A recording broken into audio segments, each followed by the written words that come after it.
안녕하십니까. 동포들과 함께하는 평화통일 강연의 사회를 맡은 애틀란타 협의회 간사 박사라 인사드립니다. 그럼 지금부터 동포들과 함께하는 평화통일 강연회를 시작하겠습니다. 오영록 회장님 앞으로 나와주십시오.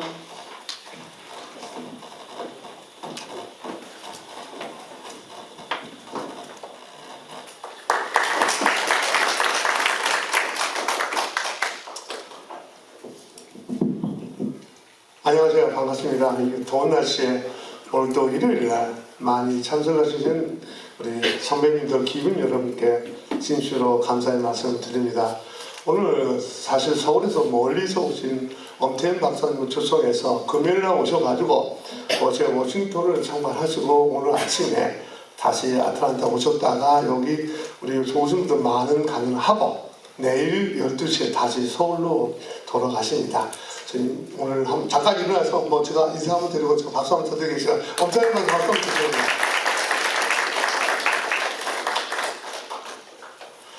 사실 민주평통 아틀란타 협회에서는 어제가 북한 이탈 주민이날 1주년이었습니다. 그래서 TV에서도 많은 방송도 나오고 해서 어제는 또 갑작스레 토요일날 우리 또 트럼프 또 후보 대통령께서 사건이 되어서 많은 우리 동포 사회도 많은 말이 나왔는데 사실 그런 사고는 있지 없어야 될 것 같습니다. 제 생각도 그렇고. 근데 우리 민주평통에서는 이번 일을 우리 엄태현 박사님을 초청해서 하는 내용은 전체적으로 봤을 때 한국 전세, 미국, 또 우리 북한, 또 지금 현재 우리 미국에서 일어나는 모든 일을 전반적으로 지금 강연을 하실 준비를 가지고 오셨습니다. 많이 경청해 주시고 오늘 특별히 참석하시는 우리 베트남 참정수단 손희섭 회장님 이번 모든 분께 감사드리면서 한해 회장님 고맙습니다. 원로 회장님 고맙고 이따 끝나고 나면은 우리 손희섭 회장, 우리 엄태현 박사님께서 질의응답시간도 많이 있을 거니까 그때 많은 질의 나누시면 고맙겠습니다. 네, 참가해서 고맙습니다. 감사합니다.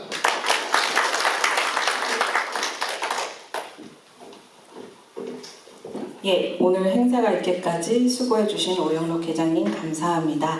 다음은 많은 귀빈들이 자리해 주셨는데요. 이런 귀빈들을 대표해서 두 분의 축사를 듣도록 하겠습니다.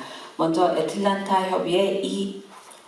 한인의 이용기 회장님께서 앞에 나오셔서 축사 전해주시겠습니다. 안녕하십니까. 존경하는 오영록 회장님, 그리고 엄태현 박사님, 민주평통위원 여러분 반갑습니다. 아까 말씀한 것처럼 오늘은 4시 반부터 앤디 김 연방하원의 기자회견이 도서관에서 있고요. 또 내일은 보통령 남편 되시는 분께서 오셔가지고 여기서 강연회가 있습니다. 그래서 굉장히 한인회 간에 지금 백악관 경호처에서 나와도 계시고 여러 가지 그런 상황입니다. 그래서 여러분들이 좀 그런 선거 때가 되니까 여러 가지 많은 일들이 있네요. 제21기 민족평화통일자문 애틀란타 협의회에서 주최하고 있는 동포들과 함께하는 평화통일 강연회에 오신 엄태윤 박사님을 환영과 감사드립니다. 오늘 평화통일 강연회를 통해서 동포들이 함께 동참하는 북한 인권 상황과 정부의 대북 정책에 대해 많은 이해와 홍보와 서로 함께하는 동참하는 계기가 되기를 기원합니다. 우리 모두 함께 강연을 통해서 조국의 통일을 기원합니다. 대단히 감사합니다. 고맙습니다.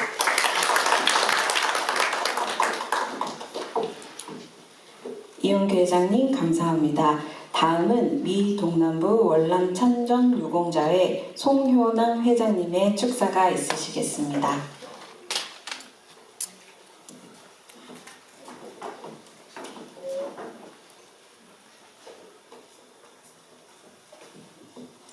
충성!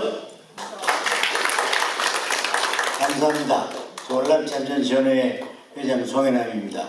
또한 오늘 엄태훈 박사님이 평화통일 강연회가 우리 동포사회에 정말 건강한 메시지가 전해지기를 바랍니다. 또한 지난 6월 현충일에 윤 대통령 축사 기념사에서 굴경이 아닌 힘으로 평화를 지킨다는 그 말이 저희들 가슴에 와 닿았습니다. 감사합니다. 네. 감사합니다.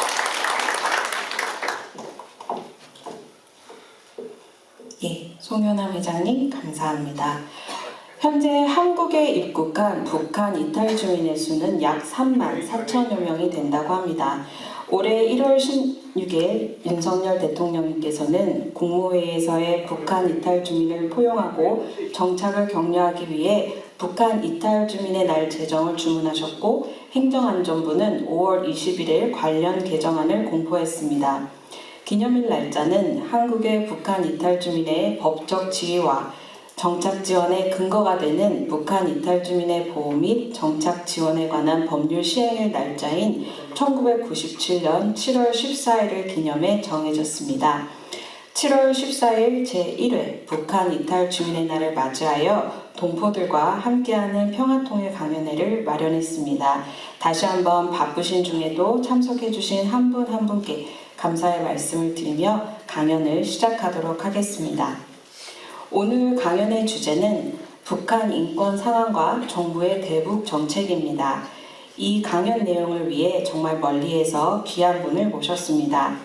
엄태윤 박사님께서는 주 보스턴 총영사관 영사, 주미 한국대사관 참사관, 통일연구원 초빙연구위원, 제주평화연구원 개건연구위원, 한양대학교 국제학대학원 글로벌 인텔리전스학과 특임교수, 한국외국어대학교 대학원 국제관계학과 특임강의 교수, 한양대학교 국제학대학원 글로벌 전력정보학과 대우교수, 또 아주경제신문 칼럼니스트로 그동안 요지에서 활동해 오셨고 또 현재 중책을 맡고 계십니다.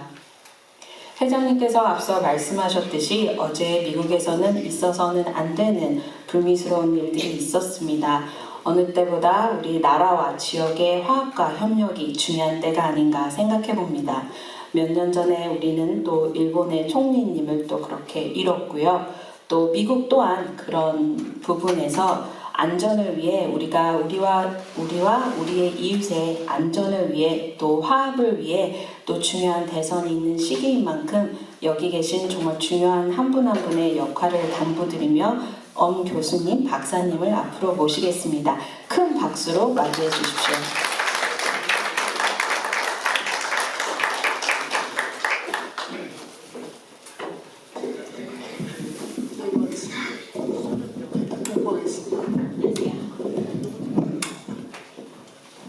안녕하십니까. 방금 소개를 받은 엄태윤입니다. 오늘 그 아틀란타에 와서 우리 평통 위원님들과 동포분들을 뵙게 돼서 무한한 영광으로 생각합니다. 하나님께 영광 올려드리겠습니다. 특히 평통 아틀란타 협의회 회장이신 오영록 회장님 저를 이렇게 초청해 주셔서 너무 진심으로 감사드립니다. 그리고 또 오늘 행사를 준비해 주신 많은 관계자 여러분께도 감사드립니다. 사실 오늘 굉장히 뜻깊은 날이죠. 여기 보니까 7월 14일 제1회 북한 이탈 주민의 날이라고 이렇게 했는데요. 사실 오늘 강연 들을 제목은 북한 인권 상황과 정부의 대북 정책입니다. 제가 여러분한테 이제 강의를 드릴 순서는요. 먼저 한반도 정세를 평가를 하고요. 그 다음에 북한의 도발 행위, 북한 인권 실태, 우리 정부의 대북 정책 순으로 말씀드리겠습니다. 최근 들어서 지금 한반도에 굉장히 어떻게 보면 위기 상황이 고조되고 있습니다. 여러분 잘 알고 계시죠? 북한의 핵 도발이 날로 위험해지고 있어요. 근데 그것뿐만 아니죠. 최근에는 북한이 러시아하고 군사동맹을 맺고 있습니다. 이것은 한반도뿐만 아니라 전 세계 평화에도 상당한 위기감을 조성하고 있습니다. 그래서 우리가 한반도 평화를, 한반도 정세를 진단하는 데 있어서는 최근에 북한과 러시아의 군사동맹 그리고 미중 간의 패권 경쟁이 상당히 영향을 미치고 있다는 것을 말씀드리겠습니다. 자, 무엇보다도 얘기를 조금 거슬러 올라가겠습니다. 지금 북핵 문제를 저희가 조명하기 위해서는 트럼프 대통령 시절에, 문재인 정권 시절에 두 차례 미북 간의 정상회담이 있었습니다. 그 시점부터 제가 이제 말씀을 드리겠습니다. 상당히 중요한 겁니다. 여러분들 아시겠지만 2016년은 무슨 날입니까? 2016년은 오바마 대통령 8년 동안 집권기간의 마지막 해였습니다. 오바마 대통령은 전략적 인내라는 그런 대북 정책을 추진해 오면서 북한의 비핵화를 위해서 많은 노력을 했습니다. 그렇지만 북한은 거기에 전혀 응하지 않고요. 많은 핵실험을 하고 ICBM 등을 실험을 했습니다. 한마디로 문제였어요. 그래서 오바마 정부는 굉장히 골치를 썩었죠. 그래서 이걸 어떻게 문제를 풀려고 하냐면 비핵화 자체를 하는 것보다는 차라리 유엔 안보리를 통해서 북한을 제재하는 게 낫겠다고 생각한 거죠. 그래서 당시에 2016년, 2017년까지만 해도 미국은 러시아와 중국의 힘을 빌어서 유엔 안보리에서 북한이 각종 도발 행위를 할 때마다 유엔 안보리에서 대북 제재 결의안을 발의를 했습니다. 그래서 이걸 통해서 북한을 약간 통제적인 그래도 제재를 압박을 해서 못하도록 하는 그런 행위를 했죠. 근데 그것도 큰 효과를 보지 못했어요. 그럼에도 불구하고 2010년도에는 북한이 두 차례 핵실험을 했어요. 2010년은 무엇입니까? 미국의 정권 교체 기간이에요. 그래서 트럼프 행정부가 출범한 2017년도도 또 한 차례 북한이 핵실험을 했습니다. 자, 이때 트럼프 후보자 이런 생각을 했어요. 지난 8년 동안에 오바마 정부가 추진한 전략적 인내에 대해서 답답함을 느꼈죠. 비핵화 문제가 풀리지 않으니까요. 그래서 자신이 대통령이 된다면 한반도에서 북한의 비핵화를 김정은과 함께 단판을 지어서 한번 해보겠다라는 그런 생각을 하고 있었어요. 근데 마침 트럼프 정부가 출범한 이후에 점점점 2016년, 17년 보면 마치 한반도에서 전쟁이 일어날 것 같은 위기감이 고조가 됐어요. 여러분 아시죠? 여기 CNN에서 난리가 나요. 마치 전쟁이 날 것 같은 위기감이에요. 근데 정작 한국에서는 조금 다른 느낌이에요. 그래서 이런 상황을 보고 트럼프 전 대통령이 어떤 해결 방안을 생각하던 중 김정은이가 문재인 정권을 통해서 트럼프 대통령에게 비핵화할 의지가 있다는 뜻을 전달을 했습니다. 그게 시초화돼가지고 트럼프 정부에서 두 차례 미국 간의 정상회담이 된 것입니다. 근데 이 정상회담은 서로 생각이 달랐어요. 트럼프 대통령은 당연히 자신이 주도를 해서 김정은과 단판을 내고 탑다운 방식을 통해서 비핵화를 만들어내려고 했죠.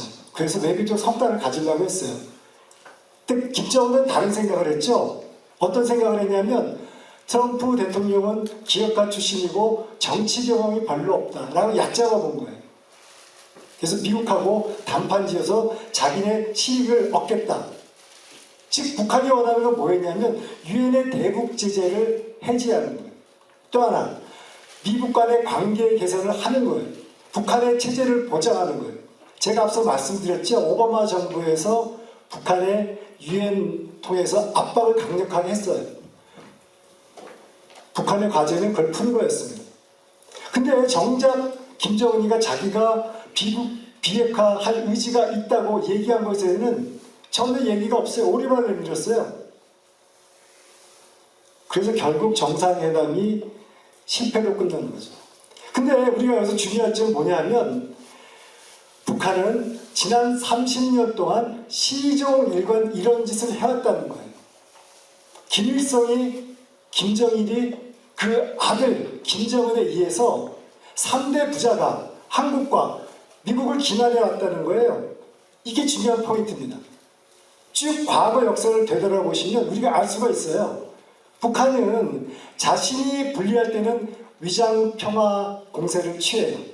그래서 어떻게 하든지 협상을 합니다.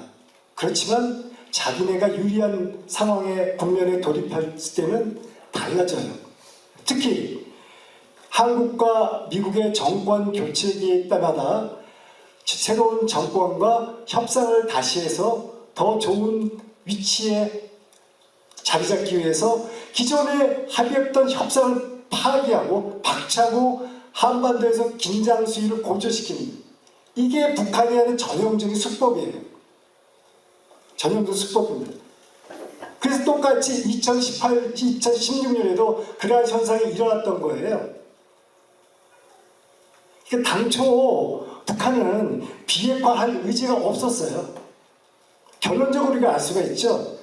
김정은이가 트럼프, 제 호칭은 생략하겠습니다. 트럼프와 같이 정상회담을 했다가 실패한 이후에 본격적으로 자신의 속마음을 내놓기 시작했어요. 핵 무력화, 법제화, 또 하나 핵 무력 정책 헌법에다가 명시했어요. 이거는 대못을 박는 거예요. 비핵화 의지가 전혀 없어요. 북한이 원하는 거는 핵무기 보유국으로서 자기네 위치를 보여주는 거예요. 결론적으로 말하면 북한이 지난 30년 동안 시종일관 대한민국과 미국을 기만했다는 거예요. 특히 그 당시에 문재인 정권 같은 경우는 김정은의 그 속셈을 속속들이 제대로 파악하지도 않은 채 그냥 이용만 당한 거예요. 너무 안타까워요. 그리고 북한의 호황과 신기루를 그냥 쫓아다니는 거예요. 결론적으로 문재인 정부의 대북 정책이 실패한 겁니다. 자, 지금 이런 상황에서 바이든 정부로 이제 시간이 흘러갑니다. 바이든 정부에 들어오니까 바이든 대통령 같은 경우는 트럼프 대통령하고는 완전히 색깔이 달라요. 정치 경험이 많고 외교 안보에 대한 경험이 많습니다. 그래서 바이든 대통령은 트럼프 대통령이 했던 탑다운 방식을 하지 않겠다고 얘기했어요. 왜냐? 이미 2차례 정상회담에서 북한의 속내를 알았기 때문에 비핵화 의지가 없던 거예요. 그래서 너네들이 진정하게 비핵화 의지가 있으면 그때 협상하자 라고 했어요. 김정은도 바이든 정부의 색깔이 트럼프와 다르다는 걸 알아채렸죠. 그래서 협상 자체를 시도하지 않고 거부를 하면서 앞서 제가 말씀드린 것처럼 핵무력화, 핵무력 정책, 헌법에 명시하는 그런 행위를 하고 있어요. 점점점 본색을 나타내고 있어요. 최근에는 어떤 일이 있는지 아십니까, 여러분?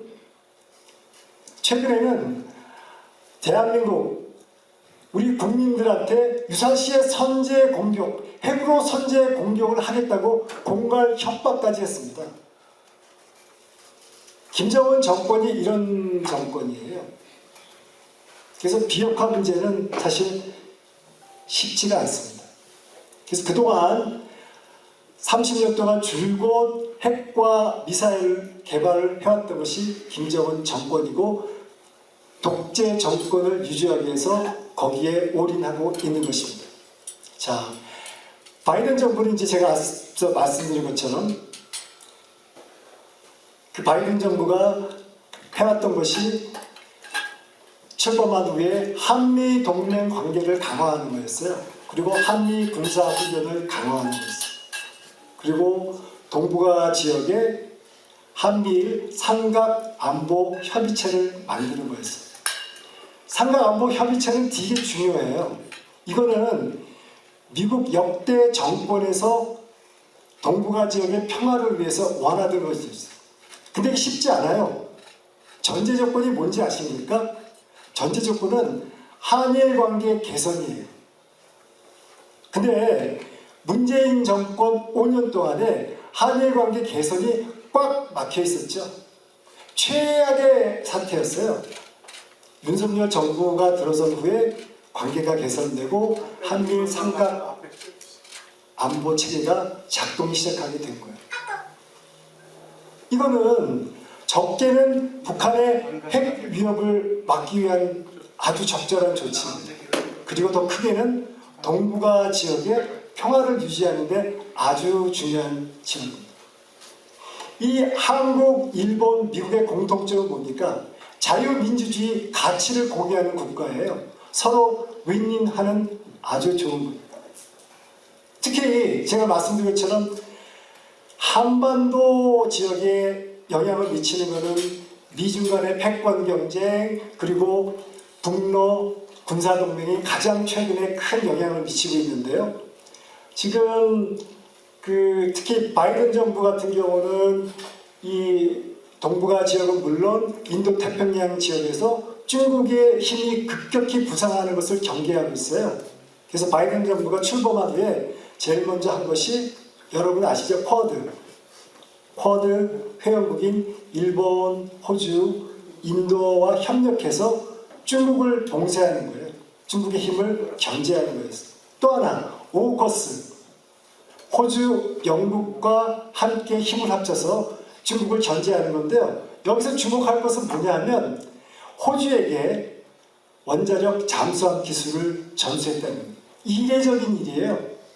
굉장히 이례적입니다. 그 다음에 아까 제가 말씀드린 것처럼 한미일 삼각안보 동맹을 한 거죠.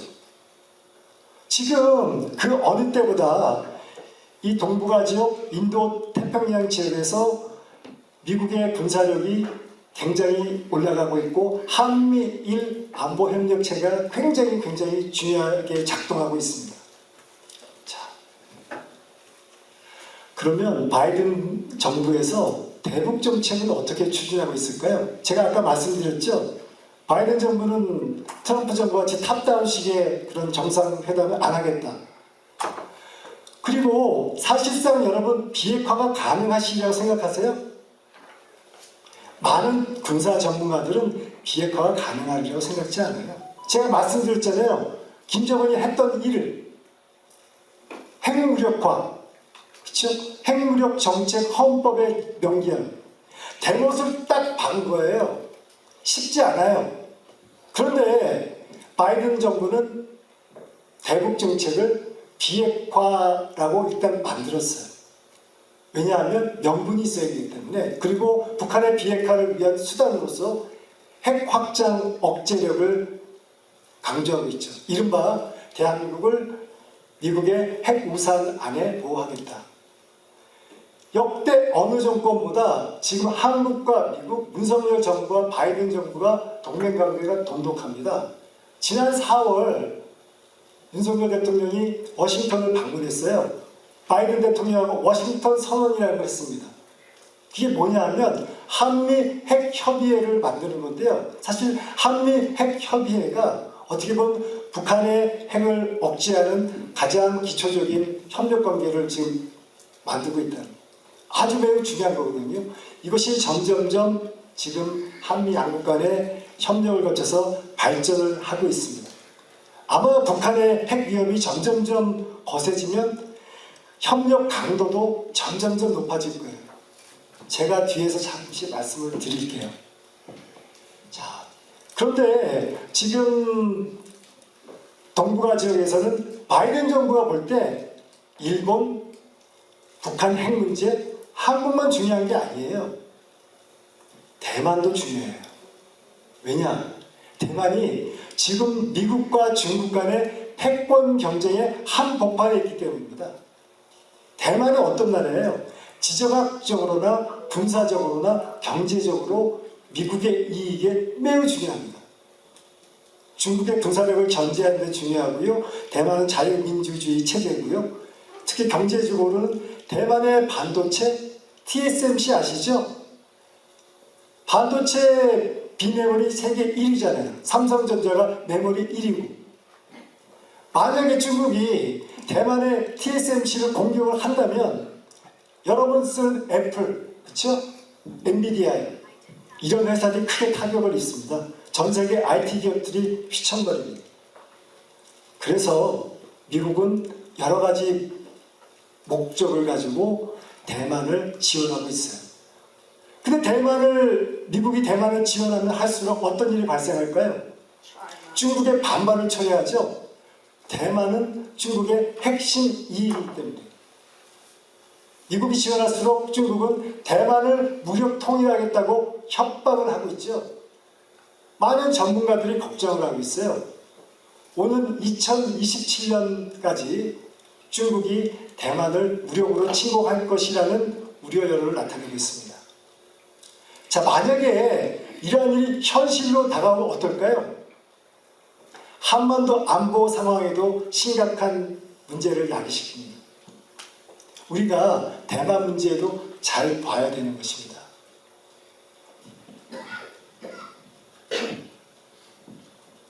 자, 다음은 북한과 러시아의 군사 동맹 관계에 대해서 말씀드리겠어요. 이거 다른 말로 표현하면 러시아가 우크라이나를 침공한 이후에 그 사태가 한반도 정세에 어떻게 영향을 미치는지 보는 겁니다. 여러분 잘 아시죠? 러시아가 우크라이나를 침공한 지 얼마나 됐습니까? 지금 벌써 2년 6개월이 다 돼갑니다. 그렇죠? 예상보다 굉장히 길어지고 있어요. 근데 많은 나라들이 지금 붕괴하고 있잖아요. 미국을 비롯해서 나토, 많은 자유민주주의 가치를 갖고 있는 국가들이 러시아의 침공을 붕괴하고 있으며 러시아의 경제 제재를 하는데 동참하고 있습니다. 대한민국도 예외는 아닙니다. 같이 동참을 하고 있어요. 근데 여기서 우리가 봐야 될 것은 러시아가 어떤 나라입니까? 유엔 안보리 상임이사국이에요. 그렇죠? 매우 중요한 국가예요. 근데 유엔 안보리 상임국가는 뭐 하는 나라예요? 전 세계 평화를 위해서 일하는 국가입니다. 아주 중요한 국가예요. 그런데 그런 국가가 이웃 나라를 침공해서 무고한 시민들을 죽이고 있어요. 국제사회가 분노하고 있는 거예요. 근데 우리가 더 기막힌 상황은 지금부터 이제 벌어지는 거예요. 러시아가 우크라이나에서 전쟁을 하면서 물자가 부족한 건 다 아시죠? 여러분 신문 봐서 다 아시잖아요. 그렇죠? 근데 러시아가 지금 국제사회 왕따예요. 러시아를 도와줄 국가는 중국, 벨라루스 몇 개 안 돼요. 북한.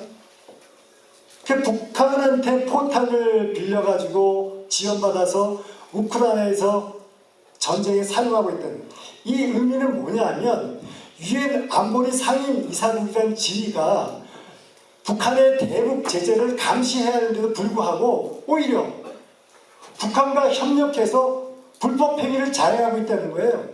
말이 안 되는 얘기예요. 전 세계가 붕괴하고 있고요. 이것은 적게 한반도의 위기를 초래하고 더 나아가서는 전 세계 평화에 크게 위험감이 합니다.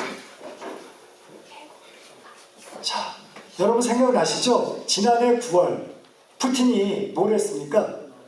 김정은을 러시아 연해주로 불러들였어요. 거기서 정상회담을 했어요. 우주기지에서. 그 내용은 비밀리에 붙여있죠. 그렇지만 우리 다 알고 있죠? 내용의 핵심은 러시아가 북한한테 포탄 군사물자를 가져오는 거예요. 근데 북한이 그냥 공짜로 줬을까요? 아니에요. 북한이 원하는 건 뭘까요? 여러분 이거 명심하셔야 돼요. 북한은 핵을 180개 이상 갖고 있어요. 이 숫자는 아산정책연구원하고 미국의 랜드 연구소가 함께 추정하는 겁니다. 물론 각 연구기관마다 조금씩 달라요. 근데 북한은 이 180개가 넘는 핵무기를 가지고도 만족을 못하고 있는 거예요. 더 위험스러운 무기가 필요한 거예요. 핵잠수함, 그렇죠? 군사정찰 위성. 왜냐? 작년에 계속 뛰어올렸다 실패했기 때문이에요. 그리고 ICBM. ICBM이 얼마나 큰 의미를 갖고 있는지 제가 이따가 말씀드릴게요. 만약에 북한이 러시아한테 이런 무기 기술을 전수받는다면 한반도에는 걷잡을 수 없는 심각한 상황이 들어요. 지금도 힘에 버거운데 통제불능이에요. 자, 러시아의 푸틴은 어떤 사람입니까? 대단히 위험한 사람이에요. 그렇죠? 푸틴이 서방 국가들한테 뭐라고 하는지 아세요? 너희들 우크라이나 전쟁에 참전하면 나 핵 쏠 거야 라고 했습니다. 기억나세요? 그렇죠? 거짓말 아니에요. 공갈 아니에요. 실질적으로 푸틴이 지난해 벨라루스에다가 전술핵을 배치하기 시작했어요. 이 의미는 러시아 주변에 있는 국가들을 여차하면 공격하겠다고 협박하는 거예요. 그래서 미국이 어떻게 대응했는지 아십니까? 바이든 정부가? 왜냐하면 유럽에 있는 국가들이 굉장히 불안해하고 있어요. 최근에 바이든 정부가 영국에다가 전술핵을 15년 만에 다시 배치하겠다고 계획을 발표했어요. 불안감을 해소시키기 위해서. 이런 상황이에요. 근데 제가 앞서 말씀드렸죠. 김정은은 어떤 인물? 김정은 역시 푸틴만큼 위험한 인물이에요. 한국 국민들한테 여차하면 핵으로 선제 공격하겠다. 그런 세계에서 가장 위험한 두 인물들이 힘을 합쳐서 군사동맹 관계를 맺는 겁니다. 이게 작게 볼 겁니까? 이게 아무렇지 않습니까? 아니에요. 심각해요. 더구나 더 기막힌 일은 지금부터 벌어져요. 금년 3월에 유엔 안보리에서 무슨 일이 일어난지 아십니까? 유엔은 북한의 대북 제재가 잘 이루어지고 있는지 감시 활동을 하는 전문가들이 있어요. 그래서 그 전문가들의 임기를 연장하는 문제로 투표를 했는데요. 러시아가 거부권 행사했어요. 왜일까요? 비밀리에 북한에서 갖다 쓰는 포탄이 만천하에 들어갈까봐 은폐하기 위해서요. 그렇죠? 또 하나는 북한이 가장 원하는 유엔의 대북 제재에 구멍을 뚫어주는 거예요. 제가 아까 말씀드렸죠. 2016년, 2017년까지만 해도 오바마 정부가 할 수 있는 건 뭐냐면 유엔을 안보리를 통해서 북한을 대북 제재를 결의안을 내서 압박하는 거예요. 같이 함께. 북한도 굉장히 힘들어했어요. 그래서 오죽하면 김정은이가 트럼프하고 정상회담 할 때 유엔 대북 제재 해제해주려고 요구합니다.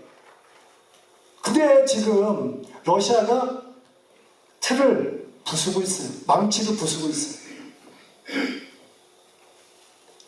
더욱더 기가 막힌 거는 지난 6월 푸틴이 방북하죠. 다 아시죠? 신문 보셔서.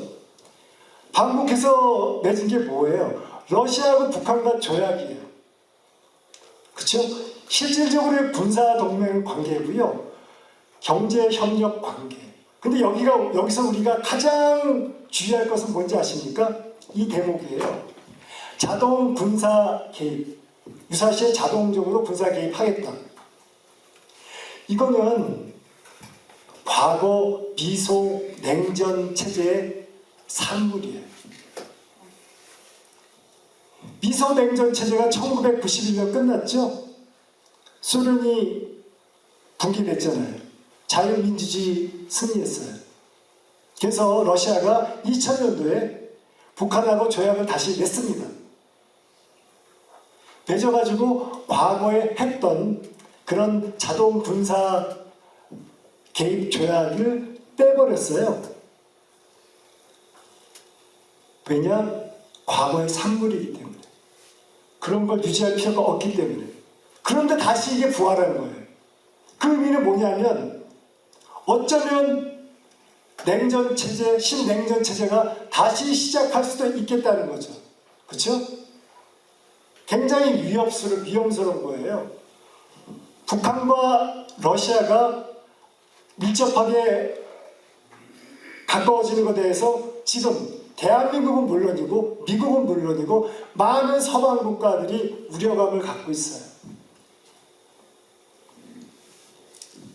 자, 왜냐고요? 지금 대한민국은 북한, 러시아, 중국이라는 핵무기를 갖고 있는 국가들하고 같이 상대를 해야 됩니다. 대한민국 핵이 없어요. 핵 없습니다. 주한미군의 전술핵이 1991년 철수가 됐어요. 왜냐고요? 제가 아까 말씀드렸죠? 미소 냉전 체제가 종식이 된 거죠. 소련이 붕괴됐기 때문에 더 이상 한국에 전술핵을 배치할 필요가 안 느꼈어요. 그래서 1991년에 한국과 북한이 한반도 비핵화 선언을 합니다. 서로 핵 갖지 말자. 사인했어요. 그리고 한국에서 미군은 전술핵을 빼버렸어요. 근데 어떻게 됐어요? 그 이후에 김일성, 김정일, 김정은까지 계속해서 핵 개발하고 극기하는 헌법의 핵 무력을 도장을 꽉 찍었잖아요. 완전히 기만한 거예요. 30년 동안에. 이것이 현실이에요. 정확히 아셔야 됩니다. 일각에서는 한반도 비핵화라고 하는데 한반도 비핵화 아니에요. 우리는 벌써 비핵화했어요. 북한의 비핵화입니다. 중국은 항상 한반도 비핵화라고 그래요.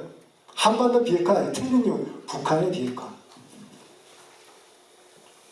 자, 이 점에서 한번 우리 여기 많은 어르신 계시는데요. 참전용사 계십니다. 그렇죠? 1950년 6.25 동란 기억나시죠? 어떻습니까? 당시에 김일성이가 소련의 스탈린을 찾아가서 남침하겠다고 승낙해달라고 애걸복걸 했죠? 승낙을 받고 남침을 했어요. 김일성의 당시 스탈린하고 모택동에 지원을 받아서 남침했어요. 자, 과거에 이런 쓰라린 역사가, 뼈아픈 역사가 재현되지 말라는 법이 있습니까? 여러분 한국에서 다 역사 배우셨죠? 역사는 재현될 수가 있어요. 이런 일이 재현되면 어떻게 해요? 끔찍해요. 근데 여러분 보십시오. 그때하고 지금하고 상황을 비교해보면 북한은 핵무기를 갖고 있어요. 180개 이상. 그렇죠? 상황이 더 안 좋아요. 근데 그렇다고 우리나라가 그렇게 만만하진 않아요. 대한민국 군사력 강국이에요. 많은 해외 국가들이 우리나라 무기를 구입하려고 줄을 서 있어요. 근데 중요한 건 무엇이냐면 핵무기는 비대칭 무기라는 거예요. 쟤네식 무기 갖고 싸우는데 한계가 있다는 거예요. 최근에 이렇게 북한의 핵 위협이 점증하고 러시아와 북한의 동맹관계가 가까워지는 데 있어서 한국 내에서는 이런저런이 들끓고 이랬어요. 자체 핵무장하자. 불안해서 못 살겠다. 한때 국민의 여론조사에 따른 76%가 찬성을 했어요. 만약에 지금과 같이 앞으로 북한이 더 핵 위협이 거세지고 북한과 러시아의 군사 동맹가가 걷잡을 수 없이 새로운 양상으로 벗어나고 진짜 러시아가 북한의 핵 잠수함 기술을 전수하고 ICBM 고도화 기술을 전수한다면 사태는 심각하게 벌어집니다. 대한민국은 자유민주주의 가치를 지키기 위해서 노력해야 돼요. 윤석열 정부 엄청나게 노력하고 있습니다. 지금 11월 미국의 대선이 코앞에 있습니다. 그렇죠? 굉장히 미국 국민 여러분들의 관심사가 뜨거워요. 그래서 차기 미국 정권에서는 이러한 심각한 상황을 인식하고 어쨌든 대한민국의 자유민주주의 가치를 지키기 위해서는 결단을 내려야 됩니다. 제 생각에는 한국의 전술핵 재배치하는 게 가장 최선의 방법일 것 같아요. 여러 가지 방법이 많아요. 전문가들이 나토식 핵동의를 하자, 한미 원자력 개정을 하자, 자체 핵무장을 하자, 여러 가지 방안이 많거든요. 근데 이런 것들이 진짜로 심각하게 논의되고 차기 미국 정부가 가능한 빨리 결심을 내려서 결단을 내려야 됩니다. 자, 그러면 얘기가 점점점 심각해져요. 여러분들 얼굴 보니까 점점점 심각해져가지고 제가 열을 올릴 수가 없네요. 자, 다음은 북한의 최근의 도발 상황에 대해서 말씀을 드리겠습니다. 그렇게 심각하게 생각하지 마세요. 최근 들어서 북한이 한국에 대해서 도발 행위를 많이 하고 있어요. 특히 윤석열 정부가 출범한 후에는 온갖 도발 행위가요, 종합 세트의 한마디로. 그래서 군사 정찰 위상도 띄우고요. 매년 한 20-30발의 각종 단거리, 중거리 탄도미사일을 그렇게 해서 ICBM 다 쏘아 올리고 있어요. 그것도 모자라서 드론까지 보내고 있고요. 해상에서는 해상 전파 교란을 시키고 있고요. DMZ에서는 북한군이 들어왔다 나갔다 위반이거든요. 금년에 또 여러분 아시죠? 7차례나 고무풍선, 하얀 풍선을 띄웠어요. 여러분, 중국이 미국 본토에다 고무풍선 띄웠다가 난리가 났죠? 기억나세요? 난리가 났어요. 근데 북한이 7차례나 띄웠어요. 7차례. 내용물이 뭔지 아세요? 오물, 쓰레기, 양말 떨어진 거. 아니 왜 그런 걸 보냅니까? 북한의 민낯을 보여주는 게 얼마나 북한이 가난하다는 걸, 북한 주민이 헐벗고 못 사다는 걸 스스로 폭로하는 행위예요. 그렇죠? 근데 우리가 이런 면만 봐서는 절대 안 돼요. 겉으로 보는 거고요. 다른 측면에서 보면 만약에 북한이 풍선에다가 생화학 테러 무기를 집어넣었을 때 한국으로 보냈다면, 터졌다면 어떻게 됐을까요? 심각한 문제예요. 그래서 윤석열 정부에는 이거를 심각하게 생각을 하는 거예요. 북한의 각종 종합적인 도발 행위가 이제 레드라인을 넘었어요. 그래서 윤석열 정부가 문재인 정부 때 합의된 9.19 군사 합의 효력을 정지시켰죠. 물론 작년 11월에 북한이 먼저 했어요. 그동안에 북한이 자행한 각종 도발 행위는 벌써 오래전에 레드선을 넘었어요. 그런데 제가 말씀드렸죠. 안타까운 건 무엇이냐. 2016년, 17년까지만 해도 유엔에서 그런 각종 도발 행위가 벌어지면 자체적으로 러시아, 중국이 미국과 합쳐서 제재 결의안을 낸단 말이에요. 지금은 할 수가 없어요. 그냥 북한이 계속 하는 거예요. 벌써 오래전에 북한이 스스로 9.19 군사합의를 깨트린 건 오래전이에요. 윤석열 정부가 참다 쳤다 못해서 고무풍선을 띈 계기로 전면 효력을 정지시키고 맞대응을 해야 되잖아요. 그쵸? 벌써 레드선을 넘었어요. 그래서 한 게 뭔지 아십니까? 북한이 가장 두려워하는 것, DMZ 전방에 대북 확성기를 재개하는 것. 과거에 이걸 틀어놓으면 북한 군인이 동요해요. 북한 주민이 동요해요. 우리나라의 각종 노래 들으면 북한 군이 자기도 모르게 넘어온대요. 나중에 기순한 북한 군인이 얘기하는 거예요. 자기도 모르게 넘어온대요. 북한이 가장 싫어하는 게 이겁니다. 자유민주주의의 가치가 북한 안으로 스며드는 걸 가장 두려워해요. 김정은 정권이 가장 두려워하는 게 이거예요.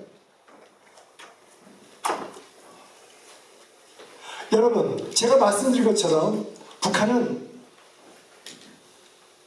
지난 70년 이상 3대 세습을 해왔어요. 김일성, 김정일, 김정은까지. 근데 최근 사진을 보면 12살짜리 김정은이가 데리고 나오죠. 이제는 하다못해 12살까지 4대 세습을 하려고 해요.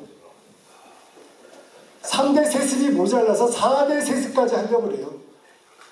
독재 독재 정권을 그렇게 유지하는 나라가 어디 있습니까? 북한 주민들을 굶어 죽어 나자빠지는데 김정은 일가의 독재 정권을 유지하기에 많은 돈을 핵가별과 ICBM 개발에 쏟아붓고 있어요. 최근에 이런 통계가 나왔어요. 제가 아까 말씀드렸죠. 북한이 내년 30발 탄도미사일을 발사한다. 작년에도 30발 정도 발사했다고 해요.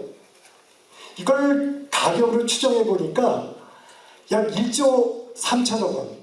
그쵸? 엄청나요. 그리고 김정은 일가의 호화 생활 1년에 한 8,400억을 쓴대요.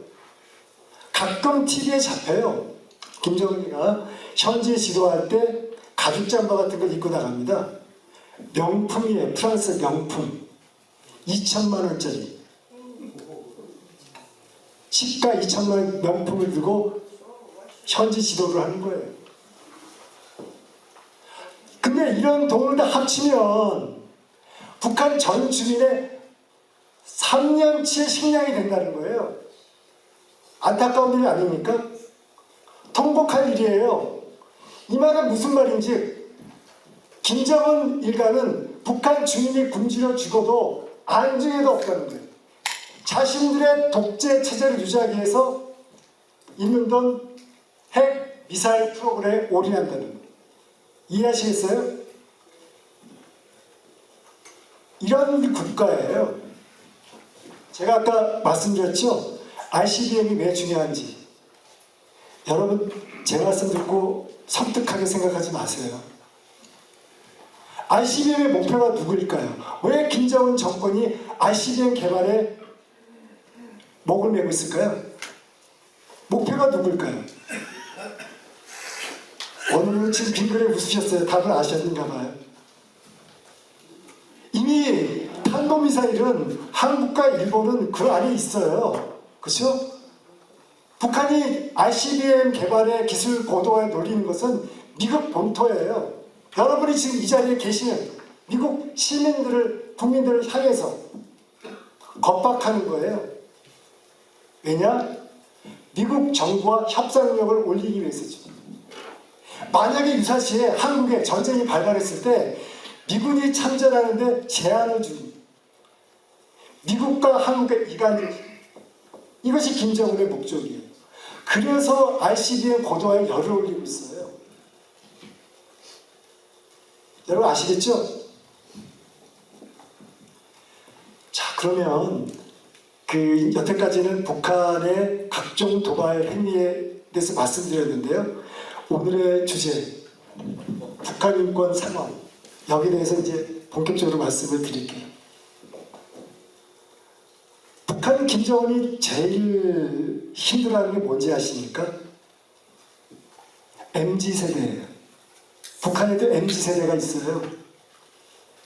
기성세대라고 달리 MZ세대는 젊은 친구들은 생각이 약간 개방적이고 한국 문화를 좋아해요. 한국 노래, 드라마. 그래서 김정은 정권이 아무리 통제를 해도 많은 북한 주민들이 한국 드라마를 본다고 해요. 이거는 탈북민들이 오셔서 진언한 내용이에요. 근데 또 하나 중요한 건 뭐냐면 탈북민들이 탈북하는 통계를 쭉 보면 과거와 좀 다르다는 거예요. 과거에는 굶주려서, 아니 오직 먹을 게 없으면 산에 가서 풀뿌리를 먹겠습니까? 살기가 힘들어서 중국으로 간다는 거예요. 그런데 최근에는 양상이 바뀌고 있어요. 탈북하는 사람 중에서 MZ세대가 늘어나고 있고요. MZ세대 중에서 지식인층들이 많이 늘어나요. 외교관도 있고 대학생도 있어요. 이 말은 다시 말씀드리면 북한 김정은 체제에 염증을 느끼고 있다는 거예요. 독재 체제에 염증을 느끼고 있다. 그게 차이점이에요. 만약에 북한 주민들이 자유롭게 K-팝이나 K-드라마 그런 걸 본다면 어떻게 될까요? 김정은 정권이 70년간 쌓아오는 탑이 점차 무너지기 시작합니다. 김정은도 느끼고 있어요. 그래서 무엇을 했는지 아세요? 김정은이가 MZ세대의 사상을 통제하고 표현의 자유를 억제하기 위해서 더 악법을 만들고 있어요. 이른바 3대 악법이에요. 반동사상 문화 배격법, 이름도 험악하죠. 반동사상 문화 배격법. 청년 교양 이름을 제 끝까지 기억이 안 나는데요. 그리고 또 하나는 평양문화보호법, 청년교양보장법, 3대 악법이에요. 이거는 국제사회가 3대 악법을 철폐하라고 하고 있어요. 그래서 이 악법을 가지고 북한에 있는 젊은이를 어떻게 통제하시는지 아십니까? 한국 드라마를 본다. 발각되면요, 최대 15년 노동교화형이에요. 어마어마하지 않습니까? 근데 그 유포하잖아요. 처형당해요. 실제로 최근에 22살 되는 청년이 한국의 노래 70곡을 듣고요, 영화 3편을 봤어요. 유포했어요. 처형당했어요. 이것이 북한이에요. 숨이 막히지 않으세요? 말만 들어도 숨이 막혀요. 말만 들어도 숨이 막혀요. 북한에는 종교가 없어요. 잘 아시죠? 종교가 없어요. 북한 주민들이 목사님의 설교를 어떻게 들으시지 아십니까? 간혹 중국을 통해서 USB를 가지고 몰래 들어요. 성경책도 갖고 오는데 걸리면 큰일 나는 거예요. 목숨이 왔다 갔다 해서 다 태워버립니다. 그렇죠? 그리고 여러분, 북한 지역은 북한은 완전히 인권 사각지예요. 북한 정부가 광범위하게 조직적으로 인권 유린을 자행하고 있다는 거예요. 특히 탈북민들 같은 경우는 되게 힘들어가지고 중국으로 탈북하다가 중국 공안에 잡혀서 다시 강제 북송하는 경우가 있는데, 그때부터는 진짜 최악의 상황이 된 거예요. 교화소에서 한 달 동안 조사를 받고요, 거기서 한국 가는 의지를 파악하고자 보위부에 끌려가서 한 달 동안 두드려 맞고 엄청나게 고생하다가 정치범 수용소까지 가서 그때부터 지옥이 시작되는 거예요.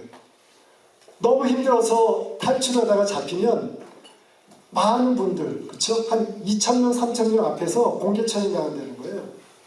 이것이 북한 현실이에요. 그리고 지금 유엔에서 각종 통계를 보내고 있는데, 코비드-19 기간에는 진짜 북한이 국경을 많이 봉쇄를 했어요. 그래서 국경을 봉쇄하기 위해서 약 70m 간격으로 북한군을 초병을 세우고 지나가면 무조건 쏴 죽이라고 얘기하고요, 철조망에 전기를, 인권 사각지대예요. 그래서 최근에 북한 주민의 45.5%가 영양 상태가 안 좋대요. 코비드-19의 영향에 따라서 힘들어하고 있대요. 또 북한 같은 경우는 많은 주민, 80% 이상이 마약을 경험한 사례가 있답니다. 왜냐고요? 북한의 의료체계가 힘들어요. 그래서 대신 마약을 복용하고 옥수수를 재배하면서 몰래 양귀비를 끼워서 재배한다고 합니다. 이것이 북한 현실이에요. 근데 더 우리가 기가 막힌 건 뭔지 하면, 북한 당국은 북한 주민을 통해서 서로 감시하고 이웃이 김정은에 대해서 유언비어를 유포하고 있는지 아니면 한국 드라마를 보고 있는지 감시를 해서 당간부에 보고를 하는 거예요. 충성심이 있는지 없는지. 완전 인권 사각지대이고요, 숨을 못 쉬게 꽉 목을 졸라매는 그런 상황이에요. 독재 체제를 유지하기 위해서. 그래서 70년의 독재 체제가 현재 유지가 되는 거예요.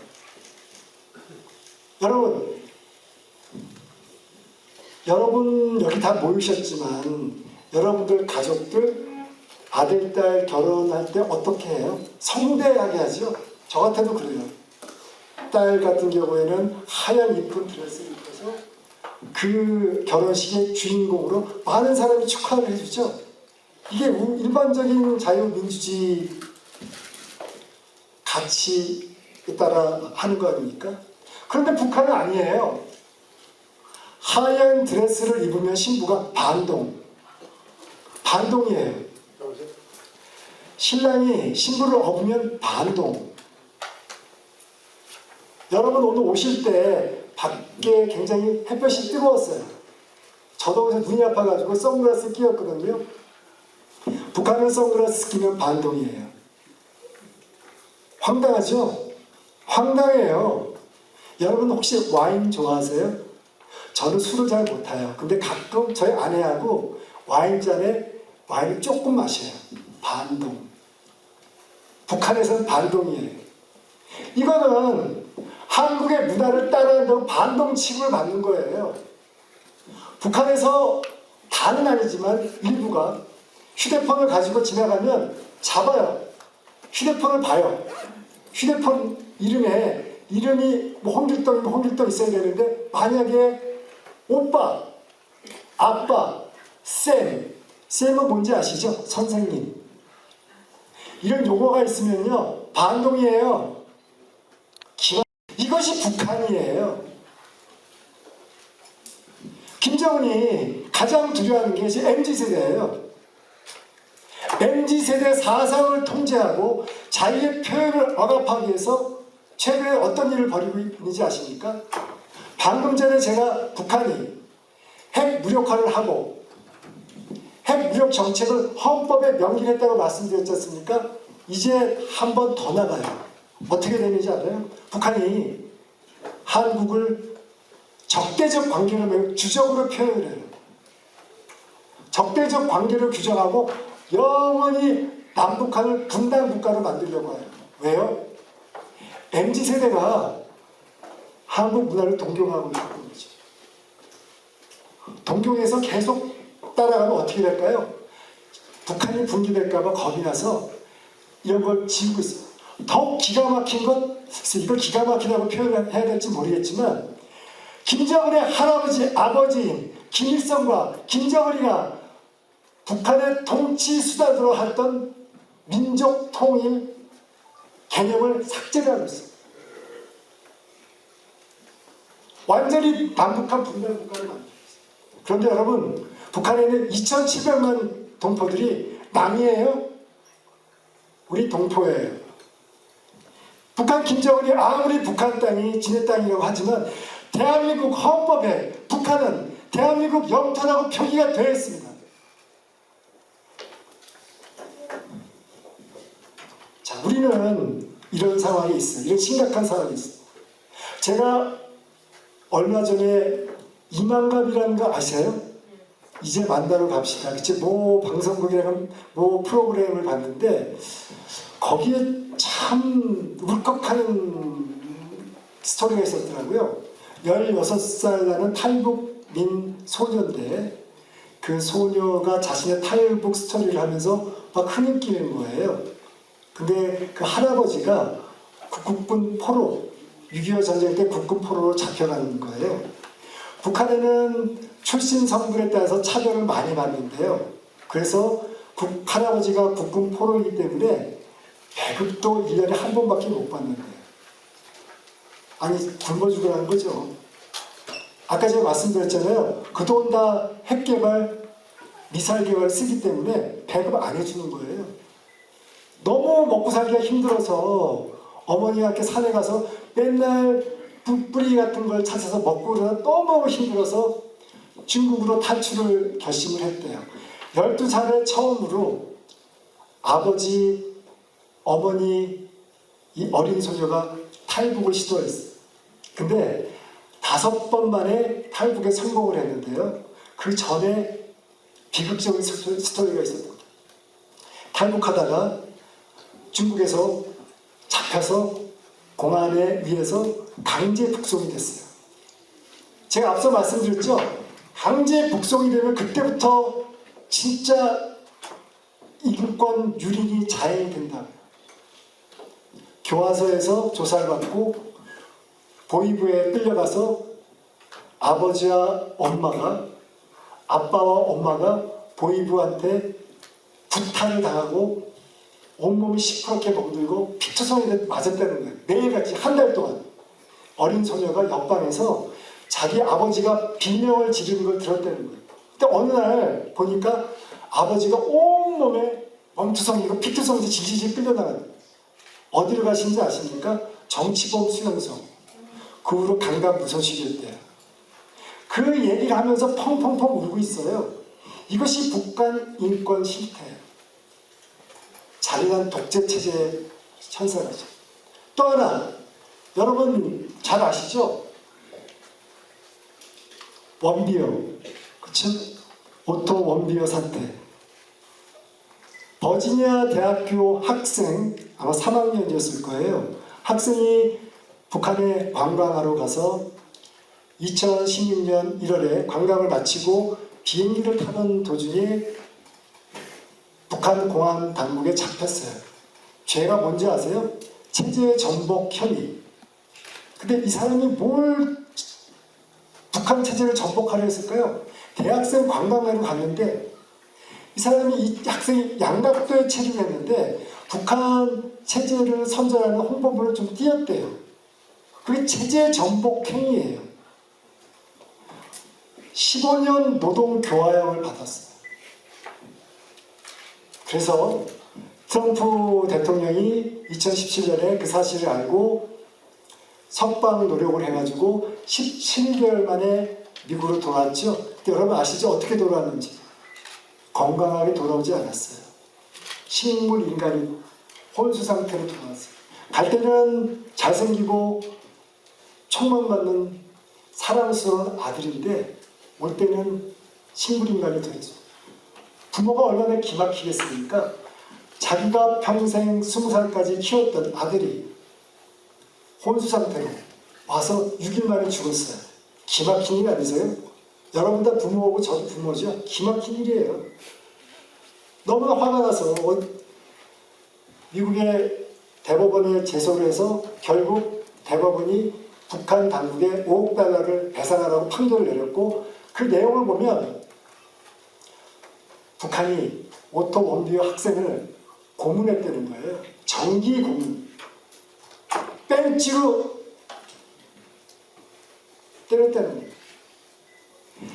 이제 북한은 북한 주민뿐만 아니라 미국의 선량한 시민까지 데려다가 죽이는 인권 침해 현상을 하고 있어요. 이것이 북한이에요. 여러분, 이게 북한 인권 상황이에요. 자, 지금 유엔에서는 북한 인권 문제에 대해서 심각하게 다루고 있습니다. 유엔 인권 이사회라는 기구가 있어요. 그래서 이 기구에서는 매년 22년째 유엔에서 북한 인권 결의안을 채택했어요. 약 한 54개국이 공동 발의를 해서 올해도 만장일치로 유엔 인권 이사회가 걱정하는 게 뭔지 아세요? 북한 당국이 지속적이고 광범위하게 아주 심하게 북한 주민 인권 탄압하고 있다는 거예요. 가장 강력한 용어로 규탄했어요. 그 또 하나 심각하게 우려하는 게 뭔지 아세요? 제가 말씀드린 것처럼 북한이 주민들한테 써야 할 돈을 핵과 미사일에 전용하고 있다는 거예요. 그런데 여러분 아십니까? 과거 문재인 정권 시절에는 남북 관계 개선이라는 명목하에 공동 발의에 참여를 못했어요. 저는 그렇게 되면 안 된다고 해요. 북한 인권 문제를 당당하게 국제사회에 고발을 해야 됩니다. 그렇죠? 협상할 때 하더라도 북한이 잘못하는 것은 규탄해야 됩니다. 왜 침묵하는지 모르겠어요. 윤석열 정부는 출범 후에 당당하게 공동 발의에 참여하고 있습니다. 이게 정상이죠? 그렇죠? 여러분, 미국 사회에서, 저도 미국에서 공부를 해봤어요. 인권 문제 굉장히 중요해요. 북한 인권에서 침묵하면 안 돼요. 자, 그러면 주제를 우리 정부의 대북 정책의 대응 방안에 대해서 말씀드릴게요. 시간이 괜찮으시겠어요, 회장님? 괜찮으세요? 그럼 계속하겠습니다. 여러분의 성원에 힘입어 계속 말씀드리겠습니다. 자, 지금 윤석열 정부가 출범한 후에 가장 먼저 한 것이 뭔지 아세요? 한미 군사훈련 강화. 그쵸? 되게 중요해요. 아니, 북한이 핵 개발하고 협박하는데 우리가 한미 군사훈련을 해야지. 강화해서도 막아야 되지 않습니까? 그런데 문재인 정권에서 뭘 했어요? 북한 김정은이 눈치 보느라고 제대로 군사훈련을 하지 않았어요.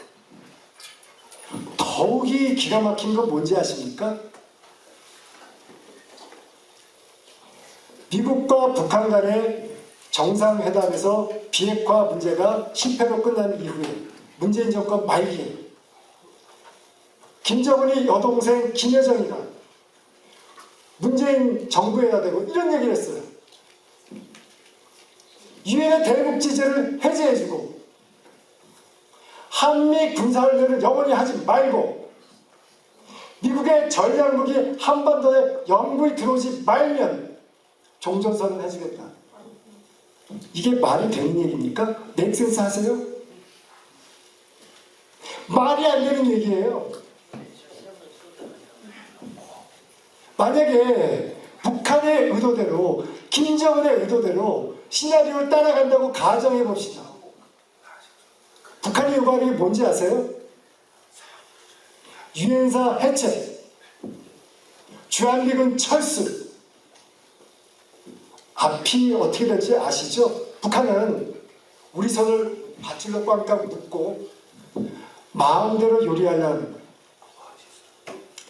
달콤한 유혹이 아니라 기만 전술이고 가짜 평화예요. 위장 평화예요. 절대로 종전선언 그런데 휘말려서는 안 되는 것입니다. 그런데 당시에 더욱 안타까운 일이 있었어요. 문재인 정부가 북한의 종전선언 요청에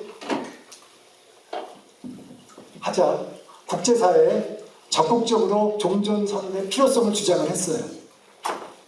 어처구니가 없었어요. 제가 당시에 칼럼도 쓰고 어처구니가 없어요. 많은 국제사회에서 뭐라고 했는지 아십니까? 아니, 지금 북한이 비핵화를 안 하고 있는데 북한이 비핵화를 먼저 해야지. 북한이 ICBM을 개발하고 있는데 멈추게 해야지. 유엔의 대북 제재 더욱 강하게 해야지. 웬 말이냐? 라는 냉소적인 반응을 했습니다. 절대 여러분 명심하세요. 종전선언 말이 안 되는 일입니다. 윤석열 정부는 지금 앞서 제가 말씀드렸지만 한미 동맹을 가장 중요하게 생각하고 있어요. 그리고 제가 말씀드린 것처럼 지난 4월 윤석열 대통령이 워싱턴을 방문해서 워싱턴 선언을 한 거죠. 북한의 핵 위협을 막기 위해서. 아주 잘하고 있는 거예요. 그리고 한미일 삼각안보 협력 체계를 구축하고 있어요. 자, 며칠 전에 윤석열 대통령이 워싱턴 다녀가신 거 아시죠? 신문지상 통해서 아시죠? 왜 다녀가셨는지 아시죠? 나토 정상회의에 초청을 받아서 그래요. 대한민국의 외교안보 역량이 지금 인도 태평양 지역을 넘어서 이제는 나토까지 가고 있어요. 근데 제가 앞서 말씀드렸지만 여기에 6.25 참전 용사 제가 형님이라고 하겠습니다. 형님들도 계시지만 그 당시에 대한민국의 자유민주주의 가치를 지키기 위해서 약 22개국의 많은 국가들이 참전해서 피를 흘렸지 않습니까? 근데 지금 대한민국은 어떤 나라입니까? 죄송합니다. 지금 그거 좀 꺼주시면 안 될까요?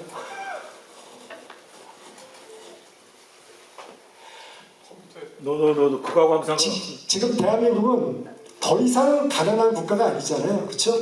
선진국으로 지향하는 국가예요.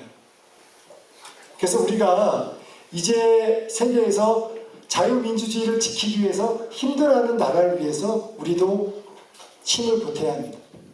작년에 윤석열 대통령이 폴란드를 방문하시고 연이어 우크라이나를 가서 젤렌스키 대통령을 전격적으로 만나셨어요. 왜 그랬을까요? 대한민국은 자유민주주의 가치를 사랑하고 존중하는 국가이기 때문에 제가 앞서 말씀드린 것처럼 지금 김정은이 남북한 7,700만 명 동포들의 염원인 통일을 지우려고 획책하고 있습니다.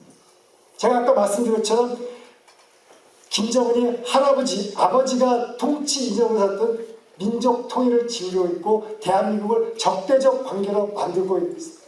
우리가 어떻게 해야 될까요? 여러분 어떻게 해야 됩니까? 북한의 핵에 당당히 맞서 싸워야죠. 싸워야죠. 어떻게 싸워야 됩니까? 자유민주주의의 가치가 담긴 통일을 주장을 해야죠. 그리고 우리 국민들은 자유민주주의 가치, 평화의 가치가 담긴 통일의 담론을 펼쳐야 합니다. 또한 이 담론의 핵심되는 내용이 뭐가 될까요? 북한 주민의 자유, 북한 주민의 인권, 이 두 가지가 핵심 과제가 되어야 한다는 거예요. 여러분, 지금 우리 정부는 과거 역대 어느 정권에서 하지 못했던 두 가지를 했어요. 그 중에 하나는 여기 있고요. 첫 번째는 700만 재외 동포분들의 수건사업인 재외동포청이 설치가 됐습니다. 또 하나는 바로 여기 있는 오늘 7월 14일, 그쵸? 7월 14일 제가 제1회 북한 이탈 주민의 날 때문에 여기 와서 통일 강연을 하고 있는데요. 이것을 만들었습니다. 매우 뜻깊은 얘기예요. 왜 만들었을까요? 남북 통일의 염원을 기리고 북한 이탈 주민을 격려하기 위해서요. 그럼 탈북민들은 누구일까요? 어떤 분일까요? 북한 김정일 독재 체제가 싫어서, 북한의 굶주림이 싫어서 자유민주주의 가치가 있는 대한민국에 품으러 오신 분들이에요. 이분들은 민주주의 가치를 누려야 되며 행복하게 살 권리가 있어요. 그런데 과거 진보 정권에서는 어떻게 했습니까? 이분들을 홀대했어요. 그러나 앞으로 절대 그런 일이 없을 겁니다. 왜냐고요? 탈북민들은 향후 남북 통일을 이루는데 굉장히 도움을 주실 분들이기 때문입니다. 굉장히 소중한 분들이기 때문입니다. 그래서 우리는 그분들이 정착해서 잘 살도록 지원해 드려야 됩니다. 자, 한국에는 지금 약 3만 4천 명의 탈북민들이 계십니다. 또한 미국과 한국에는 여전히 남북 이산 가족분들이 계십니다. 그들의 가족과 친지가 여전히 북한에 계세요. 이들이 무엇을 어떻게 하고 계신지 아십니까? 북한 독재 정권에 힘들어하고 계세요. 굶주림에 힘들어하고 계세요. 근데 우리나라를 함께 보실까요? 우리나라 어떨까요? 지금 선진국으로 가고 있죠? 여기 조지아주에 현대 자동차 공장이 있죠? 텍사스 휴스턴에는 삼성전자가 있고요. 그리고 한국에, 대한민국의 K-팝과 K-드라마가 전 세계적으로 유행하고 있고 전 세계 청년들이 우리나라 아이돌 그룹인 BTS, 블랙핑크, 유진스에 열광하고 있어요. 이것이 오늘날 대한민국입니다. 자유민주주의의 가치가 꼽히고 있습니다. 저는 이런 생각을 해봤어요. 하루빨리 북한에 있는 우리 동포들이 우리와 함께 유진스의 노래를 듣고 함께 춤을 추는 그런 날이 빨리 왔으면 좋겠다고 생각합니다.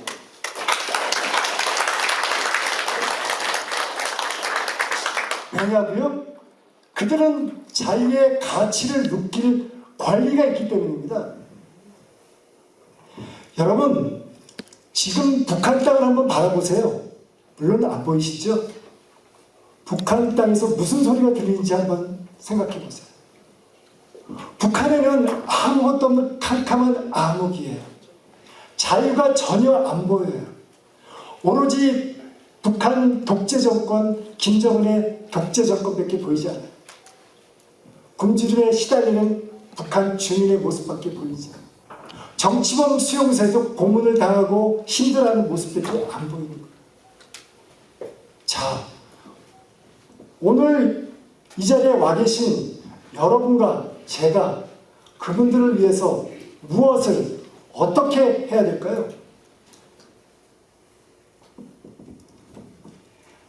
자유민주주의의 가치의 물결이 북한으로 흘러가도록 해야 할 것입니다.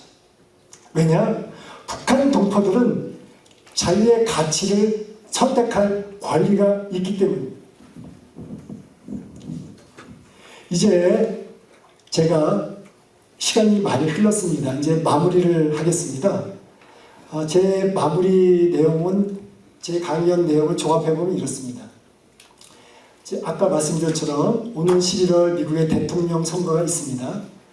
어떤 후보가 대통령이 되더라도 한미 동맹 관계는 변함이 없고 더욱더 발전될 것입니다. 그래서 오늘 이 자리에 계신 여러분 모두가 한 분 한 분가 사명감을 가지시고 더 업그레이드된, 더 강화된 한미 동맹 관계를 만드는데 노력해 주시기를 바랍니다. 또 하나는 제가 오늘 북한 인권 상황과 정부의 대북 정책에 대해서 설명을 드렸습니다.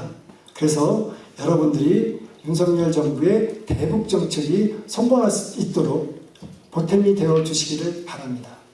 자, 마지막으로 자유와 민주주의 가치, 평화의 가치가 담긴 평화 통일의 염원이 확산될 수 있도록 노력해 주시기 바랍니다. 지금 과거에 미국과 소련의 이념 체제가 있었죠. 어떻게 했습니까? 공산주의 종주국인 소련이 굴복했죠.